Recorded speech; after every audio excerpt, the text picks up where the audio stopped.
Assalamualaikum warahmatullahi wabarakatuh. Perkenalkan, nama saya Faisal Putra dengan NIM 14124061. Sini saya akan mempresentasikan laporan analisis produktivitas, yaitu pabrik sabun. Latar belakang, industri manufaktur merupakan salah satu sektor penting dalam mendukung pertumbuhan ekonomi, khususnya pada bidang-bidang barang kebutuhan sehari-hari. Salah satu produk yang memiliki tingkat permintaan tinggi dan berkelanjutan adalah sabun. Sabun digunakan oleh masyarakat sebagai kebutuhan pokok untuk menjaga kebersihan dan kesehatan tubuh, sehingga permintaannya cenderung stabil, bahkan meningkat seiring dengan pertumbuhan jumlah penduduk dan kesadaran akan pentingnya higienitas. Perusahaan sabun hadir untuk bantu respon terhadap kebutuhan masyarakat akan produk kebersihan dan berkualitas aman dan terjangkau. Dalam proses produksinya, perusahaan sabun NaOH, pewarna serta bahan tambahan lainnya untuk menghasilkan produk sabun yang sesuai dengan standar kualitas. Selain memenuhi kebutuhan pasar, perusahaan sabun juga berperan dalam menciptakan lapangan kerja dan meningkatkan nilai tambah dari bahan baku yang digunakan. Proses produksi sabun merupakan contoh nyata dari proses transformasi, di mana bahan baku diolah melalui serangkaian tahapan produksi hingga menjadi produk yang memiliki nilai guna lebih tinggi. Definisi produktivitas. 1. Secara umum, definisi atau pengertian produktivitas adalah istilah yang digunakan dalam kegiatan produksi sebagai perbandingan antara luaran output dan masukan input. Yang kedua, produktivitas juga dapat diartikan sebagai suatu ukuran yang menyatakan bagaimana sebaiknya sumber daya diatur dan dimanfaatkan agar mencapai hasil yang optimal. Yang ketiga, produktivitas digunakan pula sebagai tolak ukur keberhasilan dari suatu industri dalam menghasilkan barang atau jasa.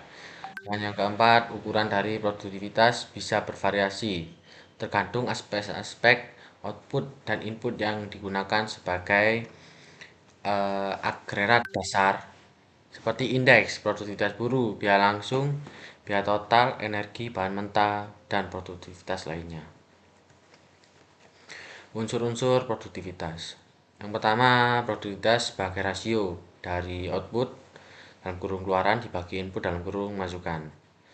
Output keluaran merupakan hasil yang diperoleh dari sebuah aktivitas. Output yang mempertimbangkan dua aspek, jumlah kuantitas dan kualitas.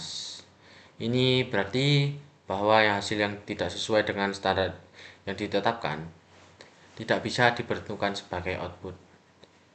Input dalam kurung masukan. Ketiga, merupakan sumber daya yang digunakan untuk memperoleh output. Input dapat berupa tenaga kerja, bahan baku material, energi, modal, dan input yang lain. Yang keempat, unsur-unsur produktivitas meliputi efisiensi, efektivitas, dan kualitas. Yang kelima, produktivitas merupakan gabungan dari ketiga unsur-unsur produktivitas, efisiensi, efektivitas, dan kualitas.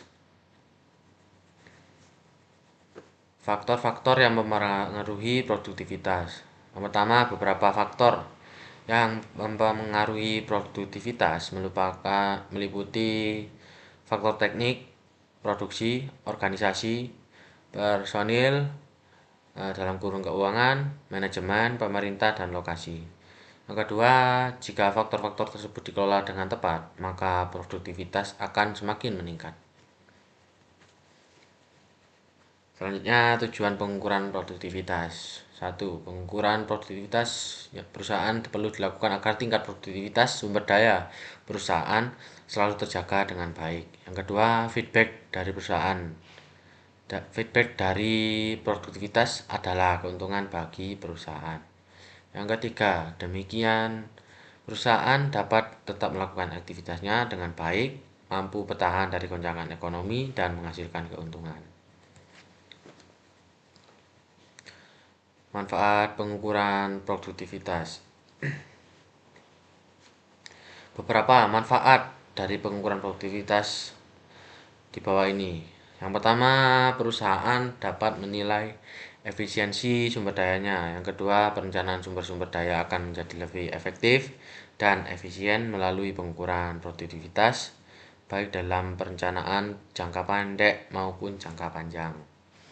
Tujuan ekonomi dan non-ekonomi dari perusahaan dapat diorganisasikan kembali dengan cara memberikan prioritas tertentu yang dipandang dari sudut produktivitas.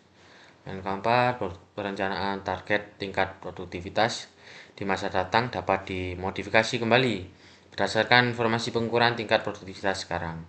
Dan yang kelima, strategi untuk meningkatkan produktivitas perusahaan dapat ditetapkan berdasarkan tingkat kesenjangan produktivitas yang ada di tingkat produktivitas yang direncanakan dan tingkat produktivitas yang diukur. Selanjutnya, komponen pengukuran produktivitas. Beberapa komponen untuk pengukuran produktivitas perusahaan adalah penjualan, sales, keuntungan, profitabilitas, kuantitatif, kualitatif, dan target manajemen objektif. Siklus produktivitas. Ada 10. Nah, yang pertama, MAPI merupakan singkatan dari Measure, Evaluation, Planning, Improvement. Dan yang kedua merupakan MAPI merupakan siklus produktivitas dikenalkan oleh David J. Suman. Dan yang ketiga, konsep siklus ini memperlihatkan bahwa peningkatan produktivitas harus dimulai oleh kegiatan pengukuran penilaian, perencanaan, dan perbaikan dari produktivitas itu sendiri. Keempat, tahap ini sangat penting dilaksanakan karena yang berkesinambungan dan melibatkan seluruh aplikasi kegiatan perusahaan.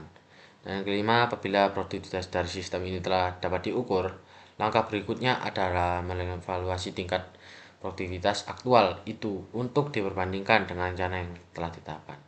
Yang keenam, kesenjangan yang terjadi antara tingkat produktivitas aktual dengan rencana. Produktivitas gap merupakan masalah produktivitas yang harus dievaluasi dan dicari akar penyebabnya yang menimbulkan kesenjangan produktivitas itu. Yang ketujuh, berdasarkan evaluasi itu, selanjutnya dapat direncanakan kembali target produktivitas yang akan dicapai baik dalam jangka panjang maupun pendek. Yang ke-8, konsep siklus produktivitas ini memperlihatkan bahwa peningkatan produktivitas harus didahului oleh kegiatan pengukuran penilaian dan perencanaan produktivitas itu sendiri. Yang ke-9, untuk mencapai produktivitas yang direncanakan ini, berbagai program formal dapat dilakukan untuk meningkatkan produktivitas terus-menerus. Yang ke-10, analisis produktivitas adalah suatu cara yang dilakukan untuk mengetahui kesenjangan yang terjadi antara tingkat produktivitas aktual dengan rencana masalah produktivitas yang menimbulkan kesenjangan produktivitas. Selanjutnya, peningkatan produktivitas yang efektif dan efisien. Yang pertama, produktivitas itu adalah perbandingan dari beberapa keluaran output dengan beberapa masukan input. Yang kedua, dengan adanya masukan dan keluaran yang mempengaruhi produktivitas, maka rasio produktivitas dapat diperbesar atau ditingkatkan. Dengan demikian, peningkatan produktivitas yang efektif dan efisien dapat tercapai. Yang ketiga, langkah-langkah meningkatkan rasio produktivitas. Pengurangan sumber daya untuk meroleh jumlah hasil produksi. Hal ini dilakukan agar sumber daya yang digunakan itu lebih irit dan terhindar pemborosan. Penggunaan sumber daya yang sama untuk meraih hasil produksi yang lebih besar dengan memanfaatkan faktor produksi secara lebih maksimal. Penggunaan sumber daya yang besar untuk hasil jumlah produksi yang lebih besar lagi. Hal ini biasanya dilakukan oleh perusahaan yang sedang bertumbuh dan berkembang. Gambaran perusahaan yang memuat data input-output. Di sini saya memakai sebuah perusahaan sabun. Perusahaan sabun pada bulan Januari melakukan produksi sabun dengan bahan yaitu 1000 kg minyak kelapa, 150 kg soda api, pewarna 50 kg, dan bahan lainnya 60 kg. Total keseluruhan bahan adalah 1260 kg. Dari semua bahan yang dibuat dapat menghasilkan 1000 batang sabun. Dan pada bulan Februari, perusahaan melakukan produksi dengan bahan yang sama, namun menambahkan jumlah keseluruhan bahan yaitu sebesar 1270 kg. Yang artinya menambah bahan 10 kg dari bulan sebelumnya yaitu Januari dengan hasil produksi 30.150 batang sabun.